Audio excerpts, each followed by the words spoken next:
Hi, everybody. I'm Ryan. I am with the labor. You mute yourself, You Ryan. muted yourself, Ryan. Hi, I'm Ryan. I'm with the Labor Committee.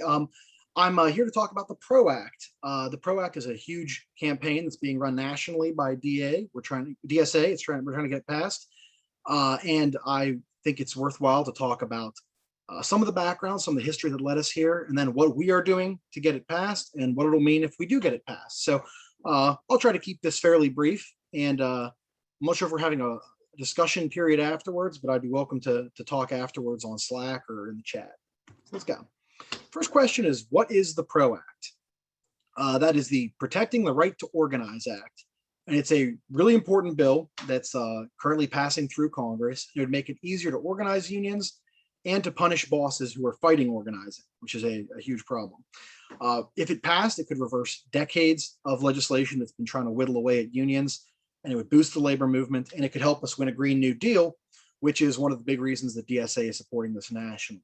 If it's signed into law, the PRO Act would probably be the most important piece of pro-labor legislation since World War II and the Great Depression.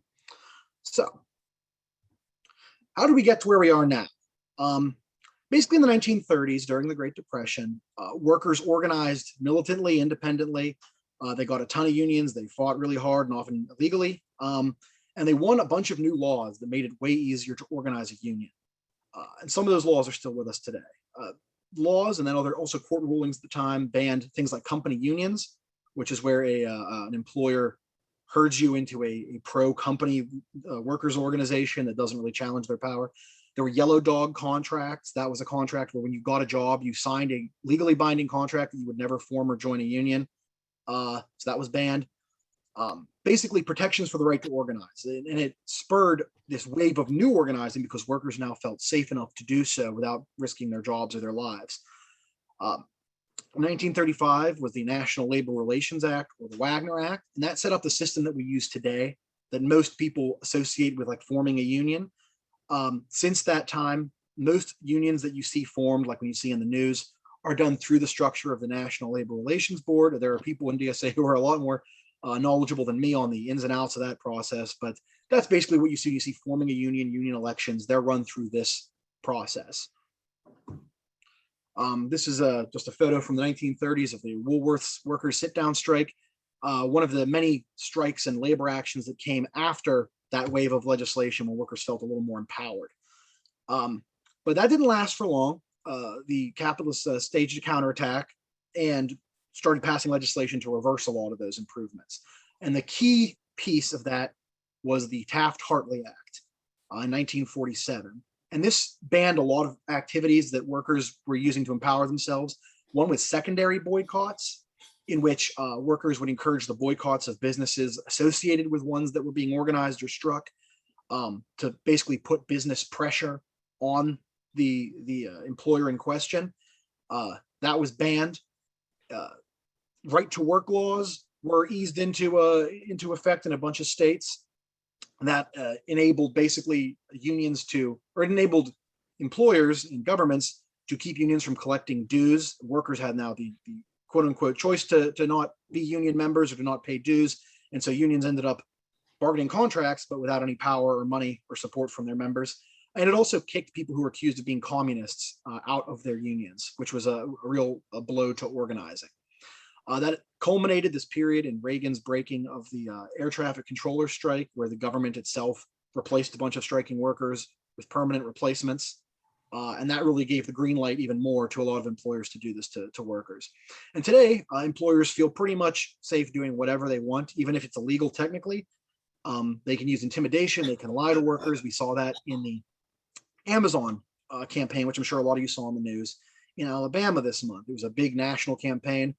And regardless of any strategic issues or mistakes that were made, the fact is the company saw fit to basically intimidate people, to surveil them, to imply that they were maybe even reading their votes, which are supposed to be secret. So a lot of these practices are pretty much allowed by the government, and they can compel you to be afraid of joining a union. This here is a good example of what comes from those kind of policies. You can see right around the 1940s, the late 1940s, the 50s is the Taft-Hartley Act. You start seeing the divergence where union membership starts to decline in America.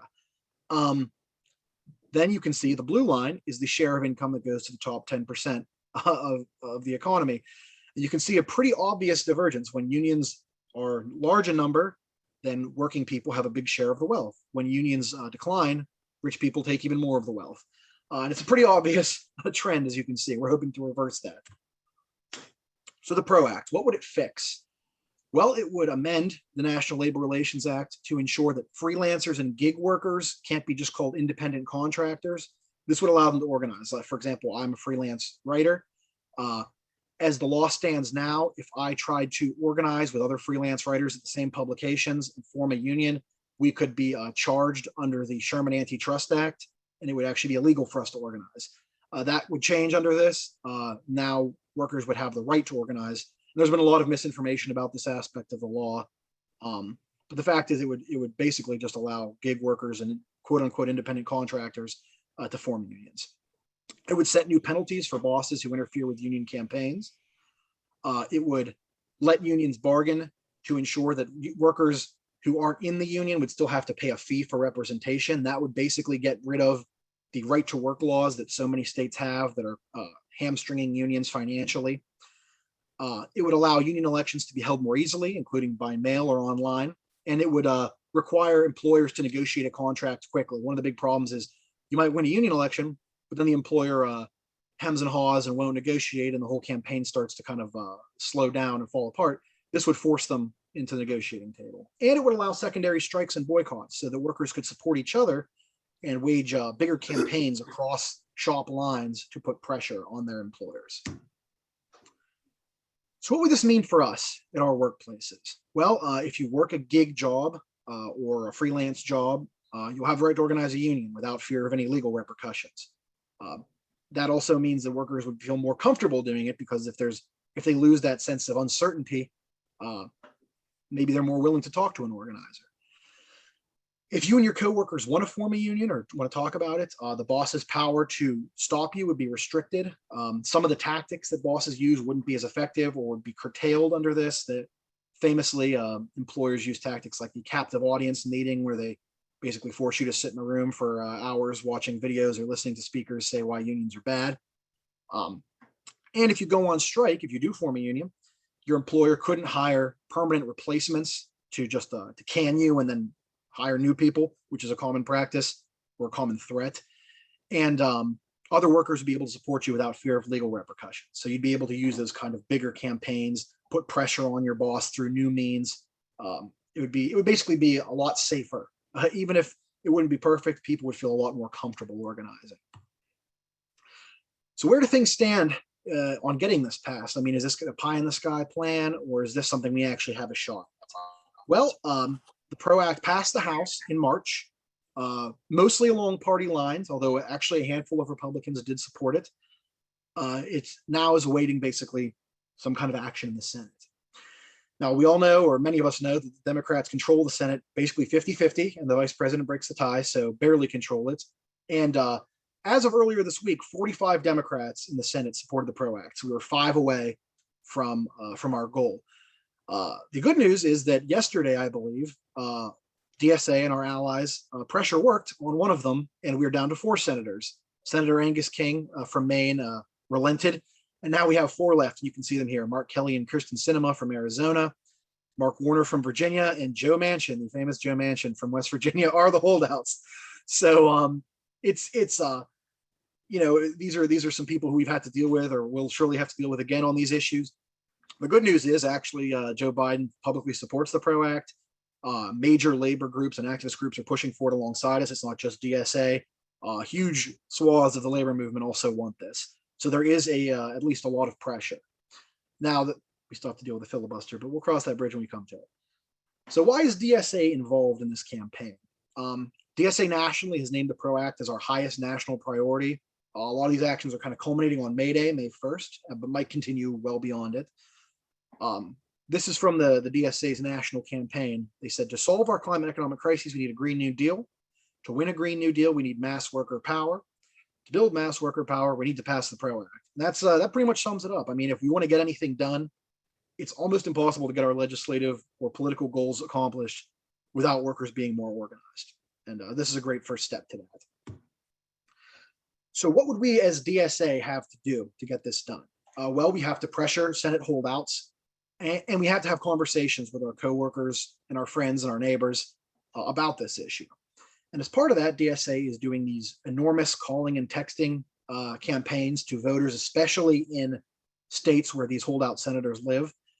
As of March 28th, so a couple weeks ago, we'd already made 500,000 phone calls to voters. There's thousands of people who are involved in this national DSA campaign at one level or another. And the campaign is expanding. There's pressure ramping up. So they're continuing calls and texts. There's in-person actions being done in conjunction with unions or with other activist groups. Some of those are going to be on May Day. May Day events are being planned in a lot of cities and beyond. It's probably going to continue, honestly, beyond that, although I'm not privy to all the long-term plans. But I think an important thing to remember is it can seem like this is an uphill battle. We know how Democrats can be in Congress. We know how hard it can be to do anything about the filibuster or these holdouts who we all have dealt with before.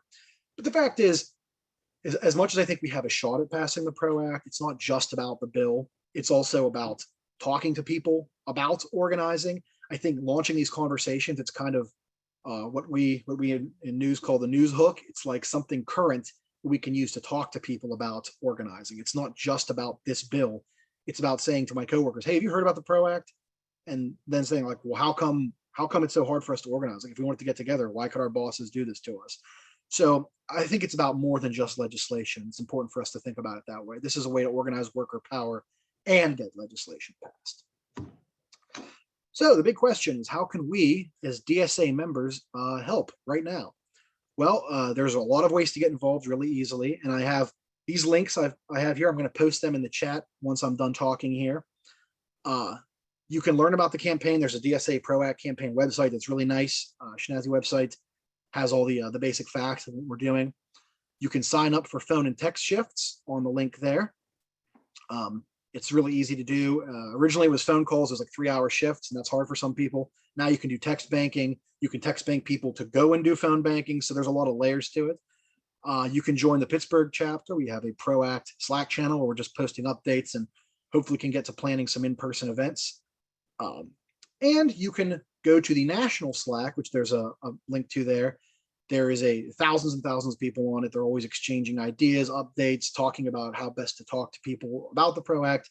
It's a pretty big campaign. So all in all, I think it's something we can really work together on.